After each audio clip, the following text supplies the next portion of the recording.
Welcome to Relationship Mastery, a podcast for those who want to learn how to master the art of creating happy, healthy, and loving relationships. Please join me, Adey-Jones, and my co-host, Barry Selby, each Tuesday at 1 p.m. Pacific for a lively and informative conversation on everything to do with relationships. Hi, Barry. Here we are again. It's good to see you this Good to be week. back.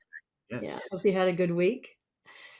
Pretty good So week. we talked a little bit about how we changed our codependent behavior, and I Mhm. mentioned that when I was in my full-blown codependency of feeling less than and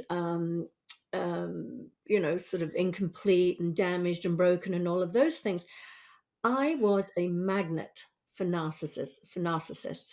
It's Mm. like there's I was the flame and they were the moth, and they were attracted to me like crazy. It was because, as we say, it's the perfect fit. I always say obviously there's a continuum, but with full-blown narcissism, you have it's way up here, your level of entitlement and I'm special and I'm deserving, and we'll go more into the traits in a minute.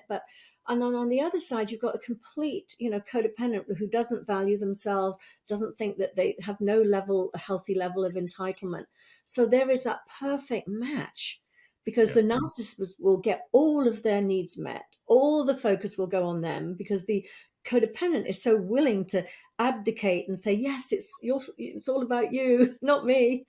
So I wanted this week to talk a bit about what narcissism is, what it looks like, Mhm.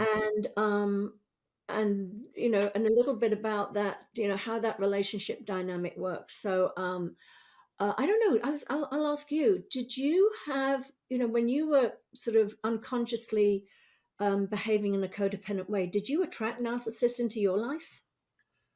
Thankfully, especially as I've done more research on narcissism in the last several years, I think I dodged that bullet. I definitely Oh, had lucky you. people, well, yeah, and or as this or yes, and I also had relationships, and particularly friendships, not so much romantic relationships, where I got used a lot, Hmm. and so I was definitely not on equal footing with my friends.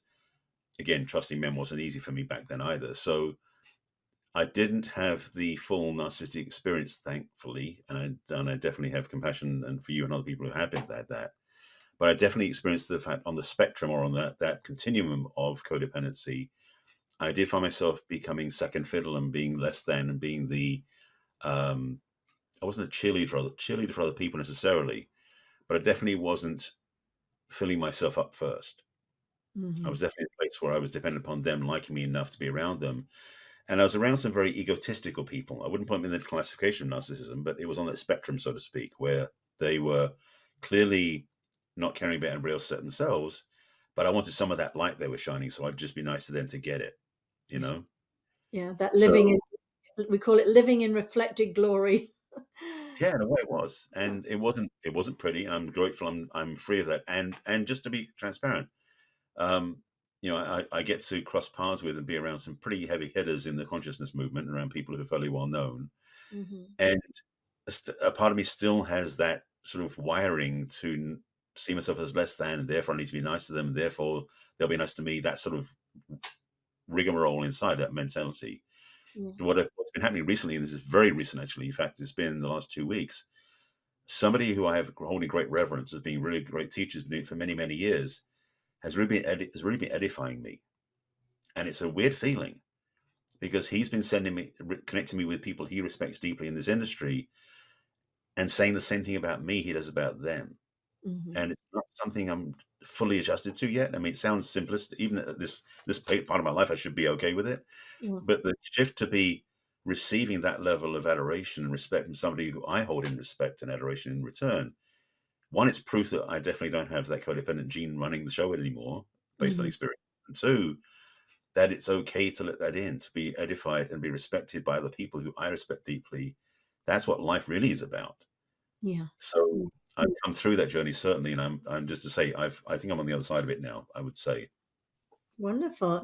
Yeah, well, obviously, I mean, the amount of work you've done and what we discussed last week, and Thank how you. you show up and how you value yourself, I mean, that definitely changes the dynamic. I know that, when I was in my full-blown codependency, I just have to say here, I had some wonderful relationships. I met some beautiful men, but I Okay. was so sort of in I always say as children we want, or as adults we want to redo, we want a do-over from our childhood. So I was Yes. attracted to the unavailable men, the Mhm. difficult men, the challenging men, because I was trying to prove that I was worthy.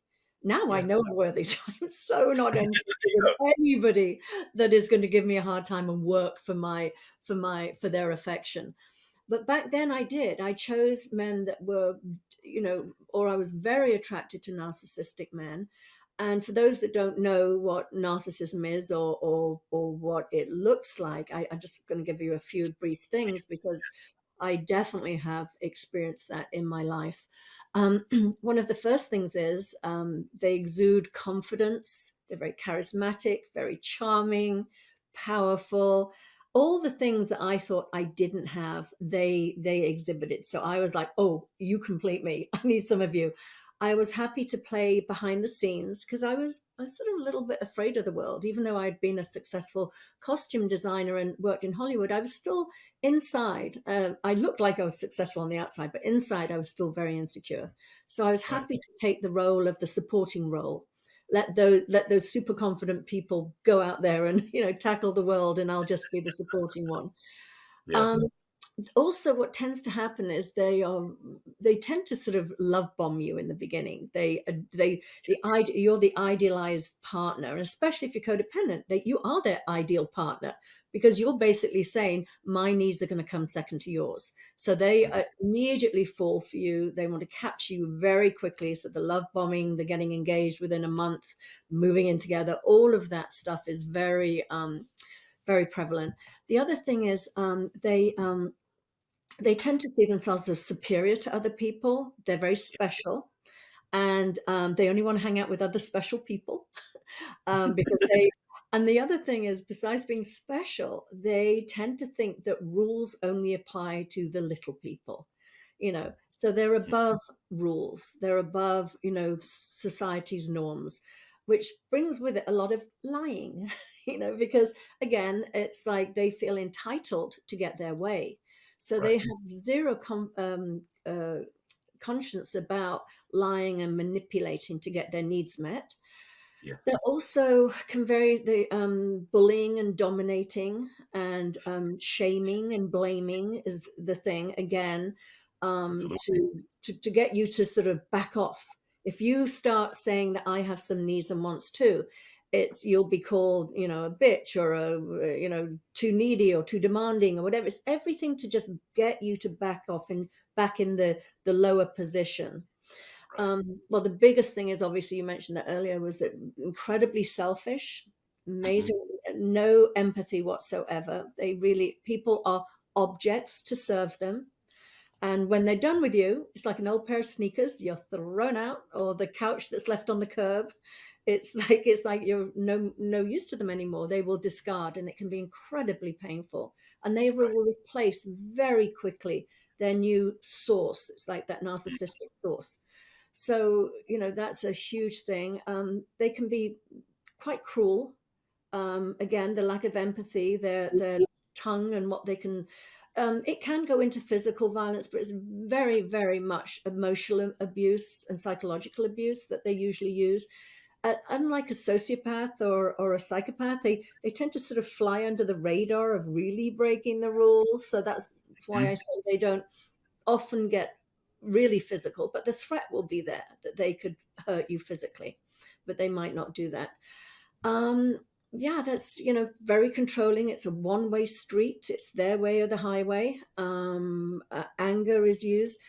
And the part where it's really painful is if they're parents, because then obviously if you grow up in a narcissistic environment, you tend to either become codependent or a narcissist. A Right. narcissist, so that your parent sees themselves in you and they love you for that because they see themselves in you. Mhm. But they will always view their children as extensions of them. not separate beings having their own minds, their own feelings. It's very much, you're an extension of me. You should feel like I feel. You should behave like I think you should behave, like I would. And often those children just don't grow up with a sense of self, an Right. identity, a right to their own feelings and beliefs. And it's all about pleasing this very um, domineering parent.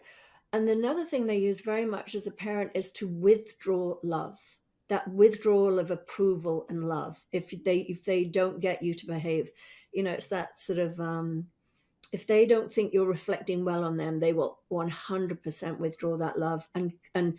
freeze you out until you basically give up and just become who they want you to become. So those are I just want to mention that. So if, for some people, they are not that familiar with narcissism, they might be in a narcissistic relationship where they're feeling incredible amounts of pain, but they just don't understand what's going on. And I think I'd love to, on another show, talk about the dynamic that goes on between the codependent and narcissist. Because, as I say, Mhm. some people might just know that there are incredible amounts of pain in the relationship, but they can't figure out what's going on. So that's another show.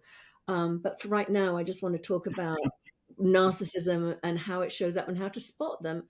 But more importantly, to recognize that you're what's the word I'm looking for? Emitting a signal. It's a Yeah. signal that they pick up on. It's like pheromones. It's not a signal. Yeah. Yeah, it's like that, like pheromones. It's like, and they spot it, and they woo you because they give you everything you think you need in that moment, which is the strength, the complete me, all of that stuff. So, and the only way you're ever going to not attract that narcissist is by doing the growth on the inside. So, Absolutely. yeah. So So, that's quite an explanation. A couple of things I'll add to that to qualify some things. One is narcissists are not gender based, as in it can oh be yeah, male or female, absolutely. gay or straight. So narcissists are narcissists based on ego. The second part is, and you said this, but I want to take it to a bigger picture, which is this thing about dovetailing patterns. Hmm. We about how, yes, codependency tends to attract some sort of narcissistic behavior. Not always, but it can draw that in, definitely. Like I said, even though I was codependent, I didn't draw in that sort of person, thankfully, in that experience. Different, and it's a spectrum as well on that side of like the usury type person, how much of a user they are, how heartless they are, how abhorrent their behavior becomes. So there's a spectrum in that sense. Hmm. But the thing about patterns, and I've said this before in other talks, I don't think I said it in podcasts before, but for example, if you were raised in a family where maybe the father was never around, maybe he was drinking all the time, maybe he was working all the time.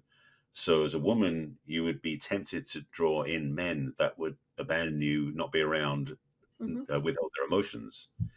If you're in a relationship where, for example, I was in a place where I wasn't a funny dynamic where my mother was never around. Maybe she passed away. I would tend to find women who would desert me and leave me because that's what I was wired to believe would be the right way. And so the abandoner and the abandoned would go together in a relationship. There'd be this dovetailing pattern. The thing about this, which is so amazing, this is why we talk about this so clearly to make it public and make it visible, is those patterns are not things you put on your dating profile. But the thing is, this is the thing that's so amazing, I believe, in some ways, that shows just how powerful we are as human beings, is that we look at life and we meet somebody and we think they're cute and attractive. We have no idea that their patterns are going to be the ones we're looking to plug into our circuit, so to speak, that are going to be the key to the lock, because there's never anything that's public.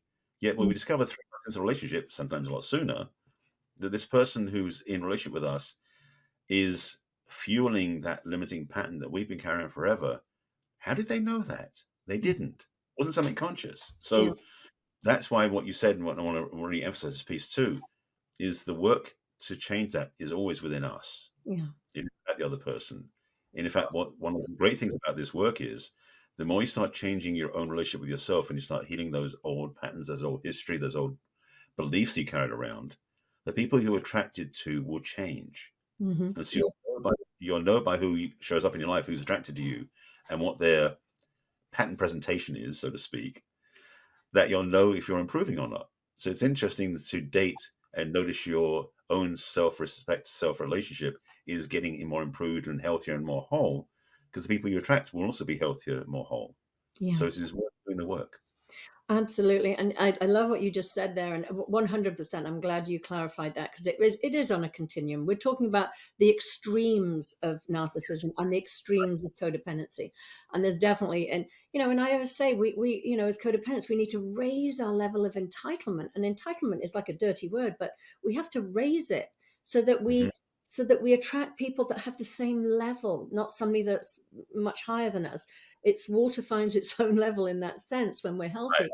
But the other thing I was going to mention, what was it? It was really important. Oh yeah, I noticed after I came out of my last very long narcissistic relationship, I noticed that the first two men I dated after that were the same type. And Mhm. I went, "Oh my God, I've been here. I gotta have a chill out period. I've got to not date for a while." And it was the best thing I ever did. I took a Mm. year off and I just focused on myself. And when I did that, because my attention was not going to somebody else, I was really able to, that's where I strengthened that relationship I had with myself. That's Yeah. where I really got to see, oh my God, you don't need anybody else. You are really doing fine on your own. And when I got to that place, and when I went on a date again, I was attracted to a completely different person. Right. I mean, I'm not saying it was 100%. I'm now, it's like I see a narcissist coming and I am repulsed. I'm like running in friends or anything.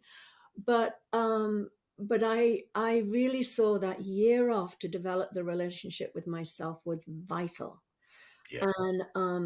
And there was something else you said. I'm just trying to think what that was now. Oh yeah, about it's definitely not gender specific. It used to be they thought that more men tended to be narcissistic than women. But I think that's, given the world we live in today, social media, instant sort of fame, and all these Mhm. TikToks and all these platforms we Yeah. have, there's a lot, you see, there's narcissistic, as you said, it's not gender specific, it's not anything. It's just, it can be, just a part, your ego and part of your makeup, part of your personality. So, yeah, it's fascinating. But again, that the change, as you said, comes from within you. And all my work practically is with, I teach the spiritual perspective that I do, but most of my clients are people that are dealing with codependency, Mhm. narcissistic abuse, and unhealed childhood trauma. And so many of my clients will come to me and they're like, they hang in there, but they're trying to change their partner's behavior, because that narcissistic behavior can be really extreme. And they just Yeah. keep thinking, if I could change them, then the relationship would work. And they don't know, well, you know what?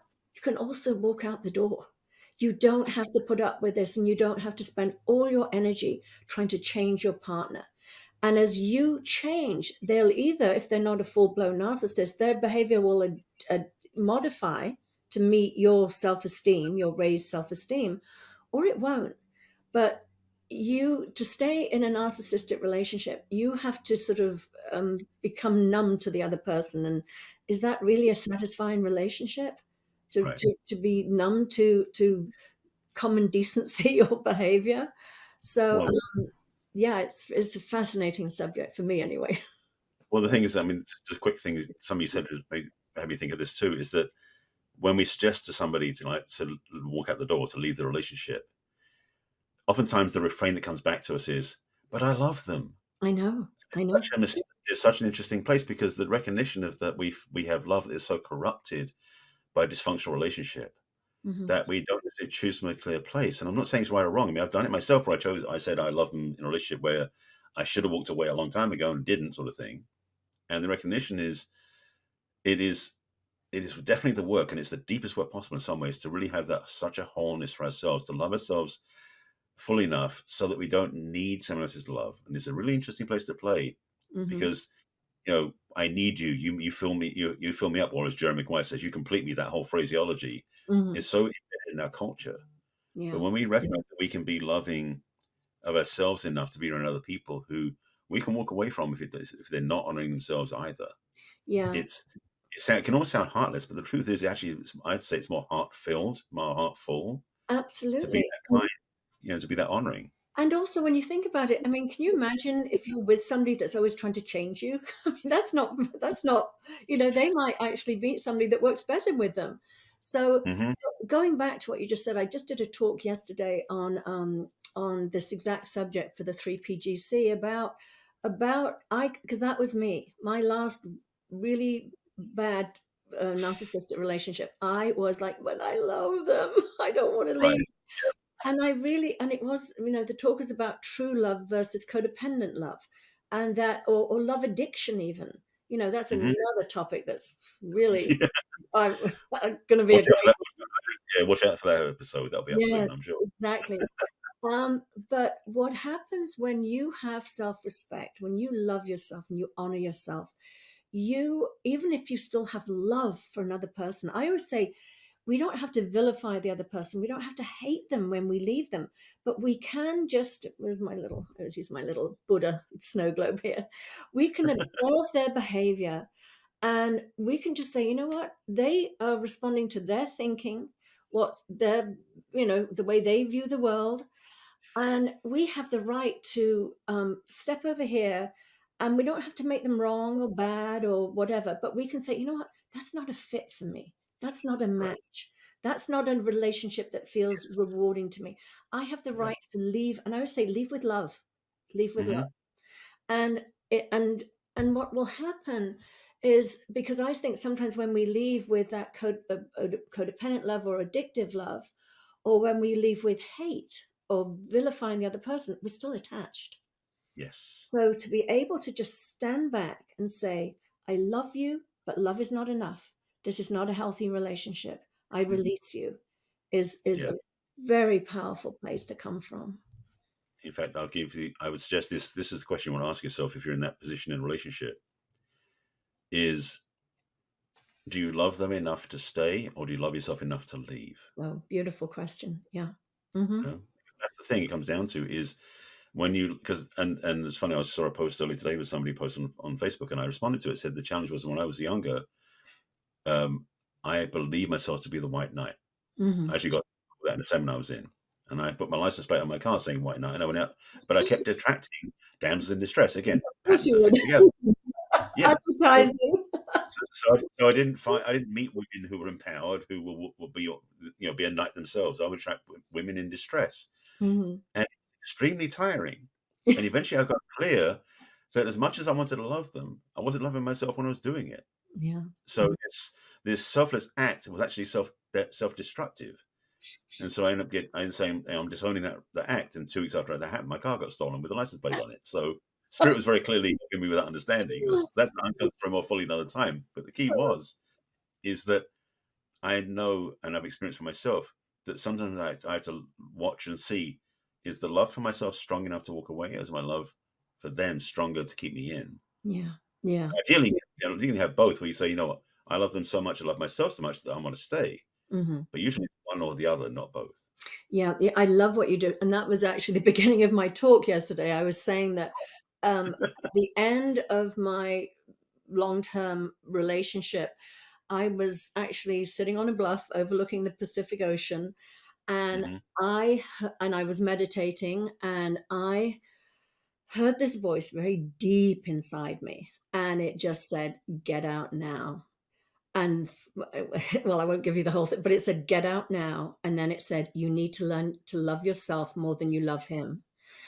Right. And my personal mind, my ego was going, "You can't leave. It's not that bad. He doesn't hit you." And all these things that might, Right. because my frightened, fearful personal thinking was wanting me to stay. And yet, that knowing, that deep, deep voice within, I call it my guidance, my inner wisdom, um, knew that I did not love myself enough. And that was the message. That, just like you said, the message was, you need to love yourself more than you love him. And it took all the courage in the world to leave, because I believed at the time I was still in love. But I Mhm. also knew that that wisdom that was guiding me was giving me the right message. And I, brokenhearted, left. And it was the best decision I ever made. It was, I still have love and appreciation for them. I don't have to Mhm. vilify them, but it was not a healthy relationship. So, Right. yeah. Oh, the lessons we learn. Yes, exactly. Well, yeah. So, yeah, I hope that was enough of an indication. And as I said, we'll be doing another show where we'll talk a bit more about the dynamics. And because some people are so, but the one thing I will say, when you're in a relationship with a narcissist, you are so dizzy you can't think straight. And there's many, Right. and we'll go over all the sort of, the gaslighting and all the things that can contribute to that.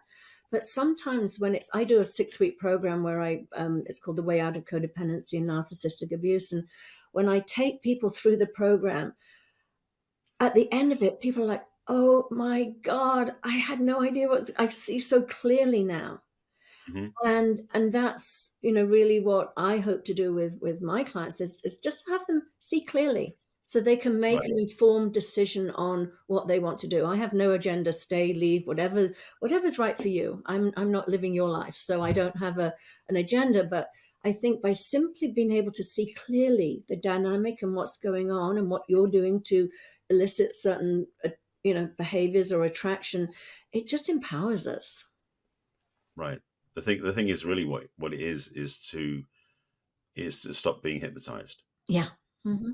Yeah. That's ultimately the thing. I mean, my coaching doesn't go that direction because, again, I didn't thankfully suffer through narcissistic relationships. My work is really about heartbreak recovery, but it's similar thing is that is we both help our clients. I think from what I can see is that we help our clients see more clearly and honor themselves, so Hmm. that when they make the choices, it's from a much higher place than they did in the past, Yeah. and that shift is transformational, no matter which way you go about it. And so I'm grateful that we're both doing the work we're doing, because there's so many people out there who don't know they can do the work and Yeah. can be healed again. So hopefully people listening to this podcast will get some ideas. Maybe they'll reach out to us even. I don't know. Yeah. But certainly if they keep staying tuned to our episodes and listen to what we're talking about, there are going to be keys and steps and tools you can use that will transform your life and your relationships forever. Yeah. I love that. And I love what you said about relationships, because it's not just the relationship that you have with your partner. It goes Hmm. so beyond that. It's family, friends, workplace, everything. But as we always say, ultimately it's the relationship that you have with yourself that will transform. And then Yes. everything else just takes care of itself. It's a reflection of our lives. The universe, I look at the world being, in a way, like a mirror reflection of who we are. Yeah. So the more we work on ourselves, the better our relationship with the world goes, the better the reflection becomes. So do Mm. the work. It's for your own life, love and benefit. Yeah. That's beautiful. That's a lovely note to end on. Yeah. So, great. So thank you again for a great chat, and I will see you next week. Thanks for joining us. And yes, I look forward to seeing you next week as well. Okay. Take care. Bye-bye. We trust you enjoyed this episode and invite you to share this with your friends and loved ones. In fact, please subscribe to our Relationship Mastery podcast. That way you'll get each new episode fresh and shiny as soon as it is released. We'd love to hear from you as well. So go ahead and enter your questions and comments at relationshipmastery.show. Take good care. We will connect with you in our next episode of Relationship Mastery.